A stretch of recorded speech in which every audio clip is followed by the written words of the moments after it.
غير المغضوب عليهم ولا الضالين آمين. الفيل مكية بسم الله الرحمن الرحيم ألم تر كيف فعل ربك تضليل وعيرا أبابيل ترميهم بحجارة من سجيل فجعلهم كعصف مأكول.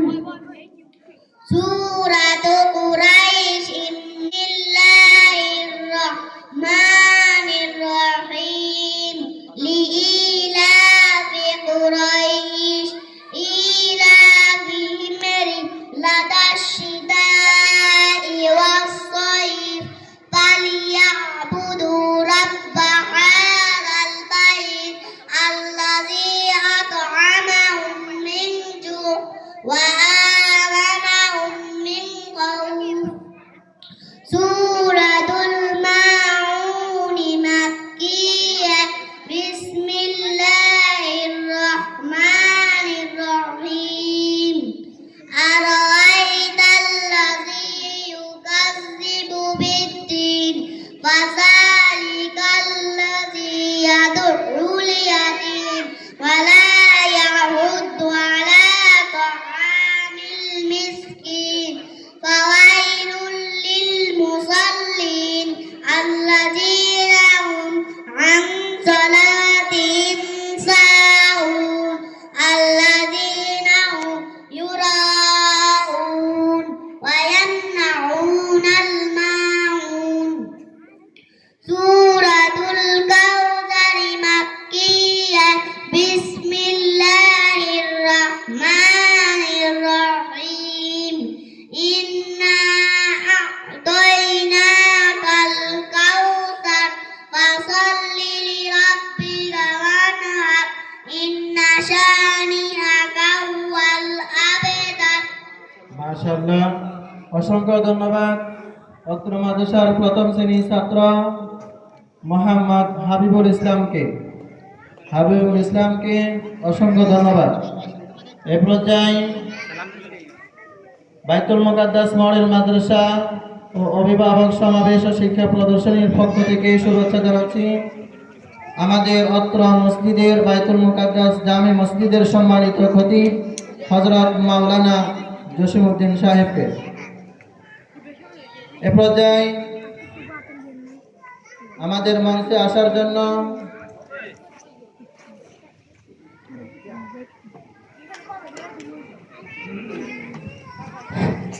আসসালামু আলাইকুম রহমতুল্লাহি ওয়া বারাকাতুহু। বাইতুল মুকাদ্দাস মডেল মাদ্রাসা কর্তৃক আয়োজিত আজকের এই শিক্ষা প্রদর্শনী অভিভাবক সমাবেশে উপস্থিত